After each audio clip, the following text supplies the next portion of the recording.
Hey, everybody. Thank you for joining us. My name is Sybil Miller. I am proud to be the Director of Communications for SisterLove, Inc. Here from Atlanta, Georgia. We have an operation in Johannesburg, South Africa, so shout out to my colleagues there as well. Today, in recognition of Trans Day of Visibility, we are interviewing our very own Trinity Stockman, who serves as our peer counselor here at SisterLove. I couldn't be more honored to have this conversation with you, and we are going to be as candid as we need to be because the topic is important. So welcome and thank you for wanting to spend some time with me. Thanks for having me. Tell us a little bit about you, Trinity. Let's start it off. How long you've been with SisterLove, what you did beforehand, anything you want to share with those that are watching. Well, I've been with SisterLove for almost a full year now. And prior to this, I became a credentialed certified peer specialist mental health and was working for high focus centers in Johns Creek, which was an intensive outpatient program for persons living and battling mental health diagnoses such as schizophrenia and substance abuse disorders, as well as alcohol abuse disorders. And went on to get credentialed as a recovery coach. Trans Visibility Day is also a very important day for me because for many years, even as a late teenager going into young adulthood during my first transition, having not been seen and having that taken away from me took 22 years to finally get back to me again. And so today I'm a very big advocate about being seen and being heard so that I don't become invisible once again. I appreciate you sharing that, and that kind of helps me set up my next question. How has being a trans woman affected your life living with HIV? So living with HIV and being trans, unfortunately, is one of the most difficult things, especially for my trans sisters of color and Latin sisters, because they do have a higher diagnosis rate. I think that my sisters of colors are somewhere in the high 60%. I think it's 68%, and Latin sisters are 61%, whereas Caucasian trans women are somewhere in the 17th percentile. And growing up around a lot of Latinx and trans sisters of color, it was just a common theme in our community. The things that are not taken into consideration is, what are the post effects of long-term hormone use versus the long-term effects of living with HIV. The complications that come from HIV, is chronic fatigue, less dense skin, easy bruising, stiffness, aches, depression. And then again, during the hormone regimens, you also run into bone density issues. You run into depression. You run into fragility of the skin, as well as fatigue and other things. So one of the things that I've learned about effective communication with my doctor is where they want to stay in one lane, I need them to in two lanes that intersect with each other so that they're giving me the appropriate care, because it may be great that you're addressing the bone density issues, but which one of the issues is causing that? Which one of the issues is causing my fatigue? Which one of the issues is what's got me feeling so bad about myself? And in order for me to have adequate health care, I need that physician to understand what I'm trying to communicate, because they're not me, they're not in my body, and therefore they don't really know. And I feel more times than not in my past, when I'm going to communicate with a doctor, I'm a number and not a human being. I mean, you're touching on a lot of different issues, and I think that's why we need recognition of days like such for topics like such. For example, you may run into people who have no understanding of transgender women, and then you're going to probably run into people that have no understanding of living positive with HIV. Well, it's like really two different things that you're having to combat and constantly maybe even counsel or teach on. What are your feelings about that? Like, what would you like people to know? I mean, Trinity, you're very candid, which is one of the reasons I love talking with you. And now we have the opportunity to share possibly with folks that may not have an understanding of what that means and the day of the life of someone like yourself. What is it you'd like to, I know we could spend 2 weeks just on air talking about things like that, but what is it you'd like for people to know first and foremost? Well, as far as being a trans woman, my life is very similar to any cisgendered female in the world. I will say this much: the best antidote to ignorance is education, is in asking questions. If you've never met a trans person, if you have, you probably didn't know you had. And if you were given the opportunity, that would also be the opportunity to ask, is it okay if I ask you some questions so that I can understand? Because for this trans woman specifically, I believe in helping a person open their mind and broaden their horizons to understand something that's different than them, or what they perceive as different, but really isn't. And I think the most important message that I can convey is there is no how-to book on how to be a woman when you were brought into the world as an opposite gender. There's no instruction for that. You either or you're not. So when I hear the ignorant comments that are going on in the world about, oh, well, that's just a wannabe woman, or that's just a gay boy trying to be a girl, it is a completely different monster in itself, and it manifests at a young age, and it's not something that we can fight successfully, even though we have tried to fight successfully. And in the end, the true authenticity comes through. For some of us, it comes through, and we live successful lives and go on to have careers. But that is not the status quo. The status quo is that my sisters are reduced to having to work on the streets to make money to provide for their everyday needs, like healthcare and food and housing, and none of it is permanent.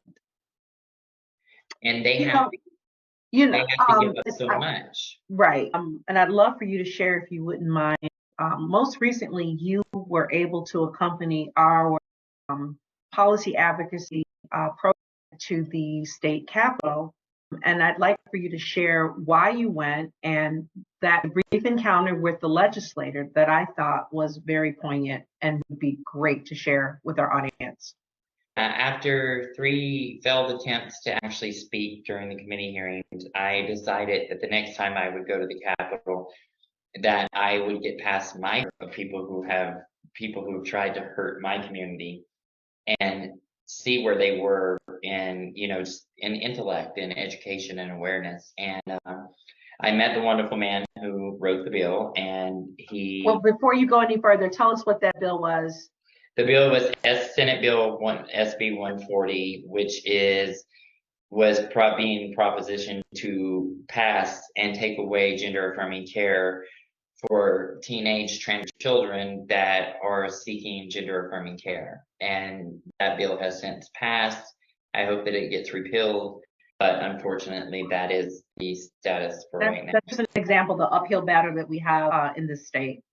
And I can tell you, as a teen myself, not being affirmed and not having access to affirming care was such a detrimental thing to me that it sent me off on a course that I spent days trying to get off of.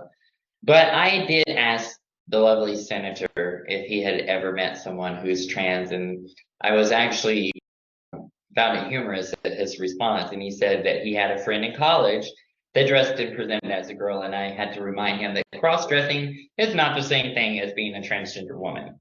But I said, that being said, have you ever actually met someone trans? And he said, no, I don't think so. I said, well, you have. And I'm in the middle of the road on politics, and I'm also a God-fearing and God-loving transgender woman. And I just thought that, I would ask you to reconsider about what you're about to do. And he said, well, what's your main purpose for being here? And I said, to demystify the boogeyman. I'm not what you expect, am I? I said, I go to work, I work full time, I pay taxes, I go home, I take care of my family just like you do yours, and I do about my day. My day in and day out is work and sleep, and pay bills, just like every other good taxpayer. Right. But I'm not here for them. I'm here for my sisters. And maybe if you actually met someone like me, it would be more humanizing than what you're about to do when you go to the House floor. I love that story. If you had it your way, Trinity, talk to me a little bit about what you would fix about the misunderstandings, because the misunderstandings for trans women and men is quite crucial these days. And what I mean by that is you're seeing legislation fairly passed. The rate of murder has increased. We know that because we see the headlines and we see the statistics. My personal feeling is that some people like to take to your point, the unknown, and they demonize it. If you could humanize some of the jargon and just rhetoric, that dangerous rhetoric that's out there currently that trans people are experiencing, what is it that you would do? Like, where would you start? What is the fix for Trinity? For me, I think that this has been going on for a long time in history, and that trans people find solace and peace and love in the Black and brown communities, which is why we choose to reside there. And our fight for rights has intersected the Black and brown communities. And it's very reminiscent of what my brothers and sisters had to go through during the 50s and 60s. We just want to be, we just want to live, and we just want to have families like everybody else. We just want to vote. We want to have jobs, be able to provide for ourselves, and have insurance to take care of our health and our well-being. And unfortunately, because of a lack of understanding and people's willingness to open their minds and educate themselves, they demonize a minority amongst already minorities in this world. And what better to make a person inhumane than to take away every civil liberty? I'm not out here grooming children. I'm not in the bathroom taking selfies from underneath the stall. Honey, when I'm in the bathroom, I'm there doing my business and getting in the mirror and making sure my face is well put together. And I'm out the door. And far as children goes, I'm envious of the people who have the capability of bringing a child into the world, because I very much, even at this age of 48, I still very much want to foster or adopt, because I want to have the experience of being a mother. Like I said, there's no instruction manual on how to be a woman. You just are or you're not. And that means in love and paternalship and in relationships. You know, my mother is been a very difficult person to come around in my world. And now that I have chosen to take a different course in my life, and I'm out there helping other people, such as myself, on many fronts, my mother has finally told me how proud she is of me, that I never gave up the fight of myself.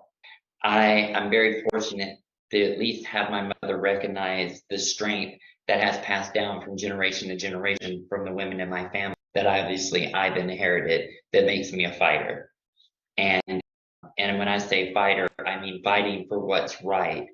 I'm not one of these people you will silence. I will be out there advocating for rights. I will be out there speaking my mind when I think that something is wrong. That's right. But we're human. We love God. We have hearts. We have souls that beat just like everybody else. Understood. Understood. We've talked a little bit about the shortcomings of understanding of legislature.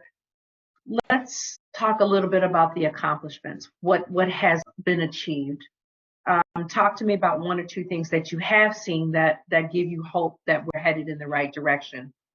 Well, one of the things, and I will bring this up because I think it's great when it comes to adversarial type stuff within communities. The LGBT community is also very divided by sub-communities, and usually the queens, the drag queens of old days were hand in hand with trans women during the era of Stonewall, and then they split, and it was back to the hatred and you know, you're not a drag queen, you're a trans woman, blah blah blah. So there was all that rhetoric going on in the gay community within itself. But I think what is a beautiful thing is that all the anti-LGBT legislation that's being passed, especially targeting trans women, Yes, that people from RuPaul's Drag Race have stepped up. Laverne Cox has stepped up. The gay community has stepped up. great. And what's even more inspiring to me is seeing the straight cisgendered community step Yes. up. And we're talking about people from 19 to 30 that grew up with gay marriage being legal and also advocating for the rights of trans people. Sure. And they're coming together in a collaborative manner and saying, we're not taking this because this is not the world that the world that is trying to be brought into modern day is not the world that they want to live in.